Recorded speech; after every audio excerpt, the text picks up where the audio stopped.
So good to have you here, Mani. Hello, everyone. Hi, thanks. Thanks, Dharini. And since this is a poetry festival, I think it's only right that we start with poetry. Um, would you have a poem or two that you'd like to read? Okay, jumping straight into it. Just get the voice right and the distance, I guess. Okay.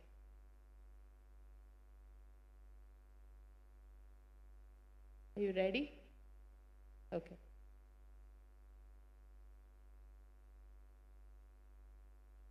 My mother came home one day without her uterus. My mother came home one day without her uterus. The doctor took it out. Like someone heard me say, let's act it out. Act it out physically. I was the baby who never cried, the snake on your breast who stung you dry, the vicious pet, and yet you held. I shot past her knees, past her hips, past her breasts, past her shoulders, way past her wisps of hair, those rays of gray light radiating from her shrunken head. She had to look up to speak to me. She had to have wide eyes. Life begins when the children are out of the house and the dog is dead, I said. She laughed, dyed her hair black, made me stay. Time brings children. They burn holes in our stomachs, pop our belly buttons. Death makes sense. Weightless in your sticky fluids, too long you kept me in.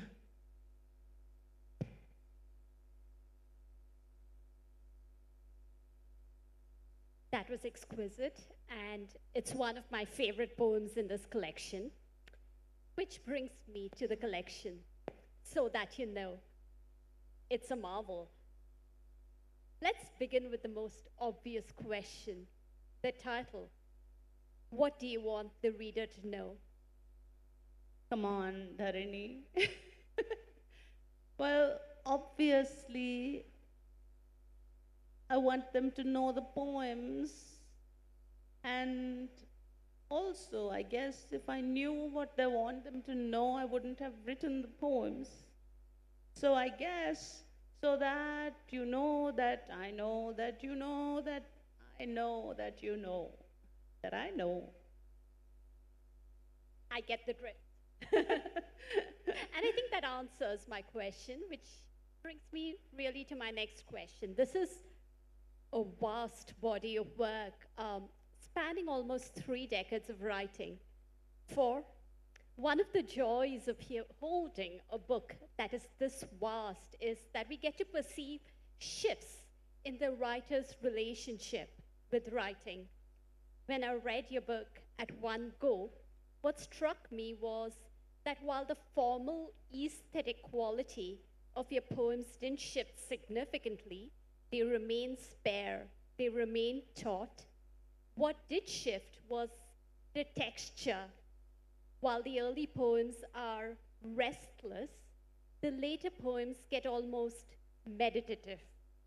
I remember when you saw this collection as a published work for the first time, your first response was, oh my goodness, did I actually write so much? Which is a valid response. We don't really realize how much we are writing. But equally, I wondered at that point, as you reread your work, what shifts do you perceive in your writing? Thank you, Dharini. And also, may I say that Dharini is the vision behind the book. She's the editor of the book. And I actually met her last year at the Bangalore Poetry Festival, and this book has come about as a result of that meeting. Um, so it's true that there's a lot of work in it, but it's actually only selected poems. It's not collected, it's not a collected book. And obviously, there's not like a credit or a merit in writing a lot. It's hopefully the quality that matters more.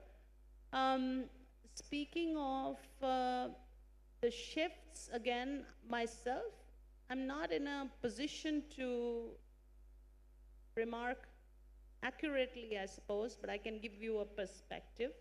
I do also see that my poetic sensibility is probably similar, like what I value, the suggestiveness, the spaces, the silences, the condensation. I still value all of that, as I always did.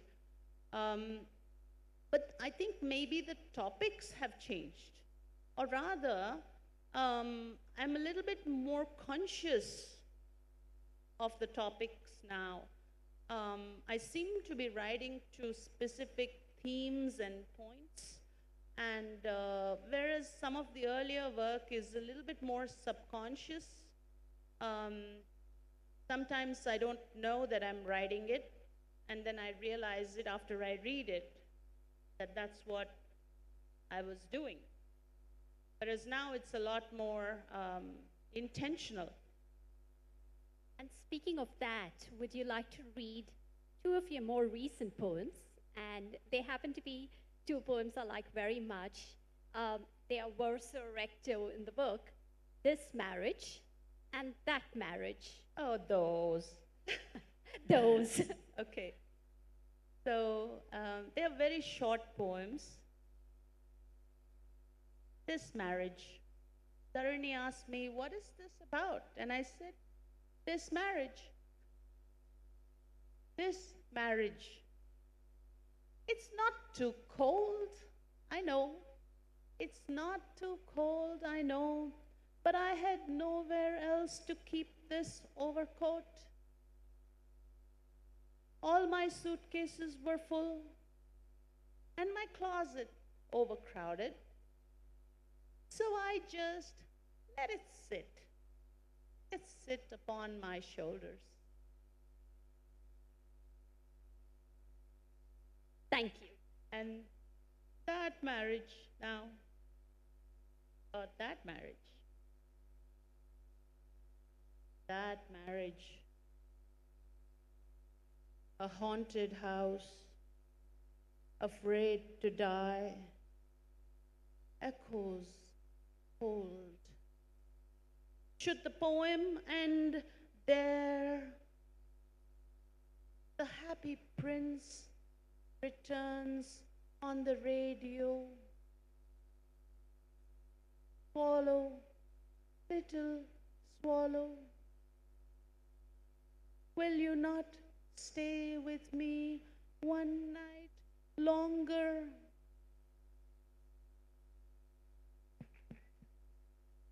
Thank you again. I chose these two poems not just because they speak to me, but also because they remind me of certain dominant concerns in your poetry. This marriage and that marriage talks of a marriage, a partnership, yet in its heart, it also speaks of loneliness. It's this coming together of opposites that I perceive in so much of your poetry. Your poems can be remarkably calm and yet hold within them a kind of effervescence. They can feel distant, yet they can also display this microscopic attention to detail. Would you want to talk about this coming together of contradictions in your poetry? You're very precise in that. I change voice in the poem because I guess there is then one gets the ability to be in that moment and then also to look at it from elsewhere. So you get multiple perspectives, and everything we experience does have multiple perspectives in it, and they all deserve to be voiced. And when the voice changes, let us say, for example, you might have like an intimate, personal voice. Let's say in that poem, my mother came home one day without her uterus, is like, sounds like anecdotal. And then it goes into like a more collective voice, like a chorus almost. Time brings children, they burn holes in our stomachs, pop our belly buttons. A whole lot of people could be like singing that, you know. So that collective and that individual interaction create a kind of like an orchestral depth, and I really enjoy that. And I think it's the contradictions. Well, we all have contradictions in our personalities. We all feel a whole spectrum, and we make choices to inhabit this position or that position. But what if you look at both? I love what you just mentioned also, the fact that contradictions give poetry this orchestral quality. I hadn't thought about that, but it's spot on. Um, what also stayed with me when I read, this vast body of work was that your poems seemed committed to shedding skin, to shape shifting. In fact, some of those who have endorsed this book and endorsed it so beautifully, they speak of the fact that these are poems that are committed to self-erasure. Would you agree with that assessment? And also, if it is true, what motivates this instinct? I'm not I'm not certain about that, because the more we erase ourselves, the more we inscribe ourselves, and there's the more you peel, the more there is to peel, and our personalities also evolve a lot and through time. I don't know if we are capable of erasing ourselves. Actually, I think perhaps that kind of erasure only comes from surrender, and maybe it comes from, I don't know, the grace of a guru or a higher friend. Comes from outside us or from inside us. You know, I don't know if it's something that's mentally feasible. It's a good try to think about ourselves and who we are and how we shape ourselves. Because a lot of times I find people say, this is my genetics, this is who I am. But no, actually we inherit the entire universe. We can just reach out and say, I'm going to own this, and I'm going to disown this. So those are all reflections for us, and the palette is wide open. But as far as erasing those facets, I don't know that. I don't know that. Perhaps we can actually perfect our facets, and then once we have perfected it, whether it's positive or negative, or what you would like to call it, positive or negative, or maybe you just call it different colors, once we've perfected it, maybe we can get out of it. That makes sense. Would you like to read a couple of poems from your more recent collection? Okay. So I like this part better. When I don't have to try to theorize something and then know that I'm horribly failing. So this poem is called Safe. When I tell my mother I'm going someplace, she warns me. She warns me of crocodiles that look like logs, mountain lions behind rocks, lonely roads and rakes, tall grass, irate snakes. One must never enter caves or go to the restroom in large malls solo. She speaks without word breaks. No wonder I am so fearless. All the panic safe with her.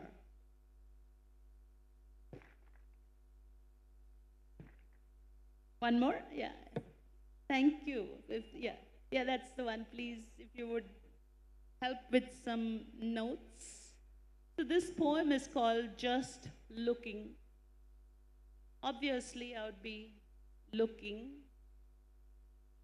And there's no love in my right pocket. There's no love in my left pocket. There's no love in my cleavage. There's no love in my back pocket. There's no love in my handbag. There's no love in my wallet. There's no love in the shoebox. There's no love in the closet. There's no love in the inbox. There's no love in the spam. There's no love in the shopping cart. There's no love in the trash. Looking. There's no love behind curtains. There's no love under the carpet. There's no love in the refrigerator. There's no love in the freezer. There's no love on the cutting board. There's no love in the pan. There's no love in the elevator. There's no love at the doorbell. There's no love when the gate opens. There's no love when the gate closes. There's no love if I look right, if I look left. There's no love across the street. There's no love in the parking lot. There's no love in the security cameras. There's no love if I roll up the window. There's no love if I roll down the window. There's no love on my plate. There's no love on the bill. There's no love to go. No love in skies, clouds. No love in grass, always taller. In cattle fattening just because. In multiplication of insects over rotting tomatoes. In time-lapse flower shows. No love on a stormy night when banged by the wind the bees are having to walk. There's no love to be continued. No love to stop.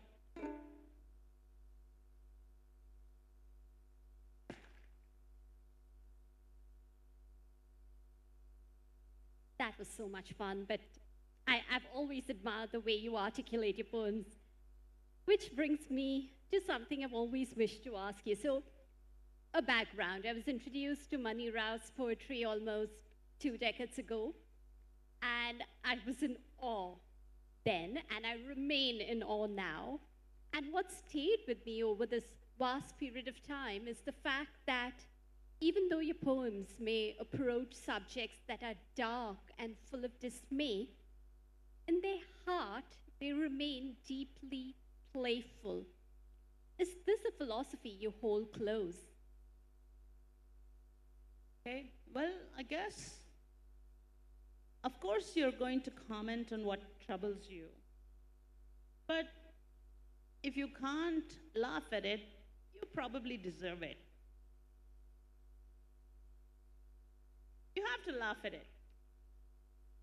And so it might come from that.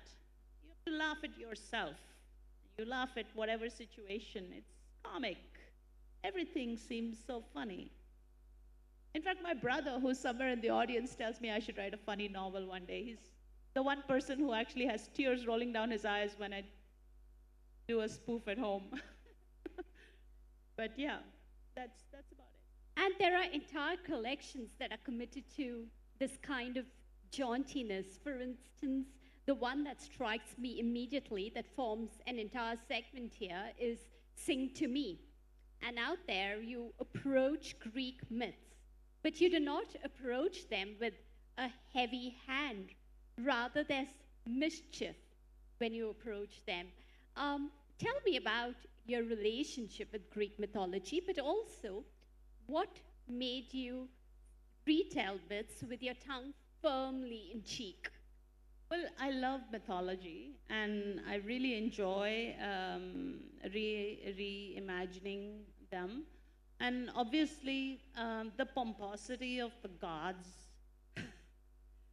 I want to talk about that. So, Zeus and how pompous he is and how arrogant he is, that's definitely something to pull his leg over, you know. Happen, are we out of time? One more question, okay. Yeah, that's it. That, you know, it's comic. And tell me one more thing. So, what struck me when I was reading your work is that it experiments a great deal with typography. There are all these wild experiments happening. And equally, for you, a poem is not just something to be said, it's not just verbal. A poem for you is visual as well. And that comes through when we look at this. I mean, this asks to be read aloud, but it also asks to be viewed. And there is even this page where you have a postcard that asks to be viewed. Next slide.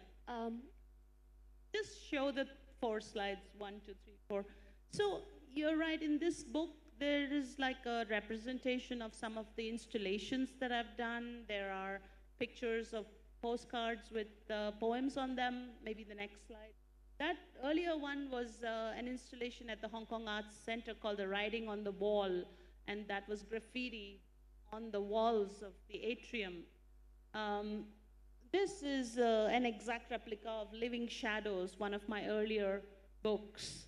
And I was playing with typography because I used to work in television media, and one of my designers gifted me a whole font book, and then I was playing with Quark Express and just really enjoying the letters and the all the different expressiveness of different fonts. So that book was designed by me. That's not now, like 1997. Yeah. Yeah, it's really, it asks to be watched and reminds us that a book is an artifact as much as, you know, it's something to be read privately. Would you like to end the session with a poem? Sure. Shall I read one from Echolocation, since that's one of my favorite books? Yeah. Okay. Wash your wine in my blood, ripe veins, bruised rivers setting in the sea. Eat a sponge raw heart with your hands, blood streaming elbows, black rash stain on vampire tongue. Sleep with fingers open for new sensations. Into your glass of red, a cloud spill slashing, tasting your color. A crescent fingernail scratches the spyglass, arching its back, exhaling calcium moon. Wings scatter on wax pool caldera. Thank you. Thank you. And that's So That You Know, that's Mani Rao's latest collection, and it's, for me, the ultimate Mani Rao collection. Thank you, Dharini. Thank you, Mani. It was a joy to be in conversation with you.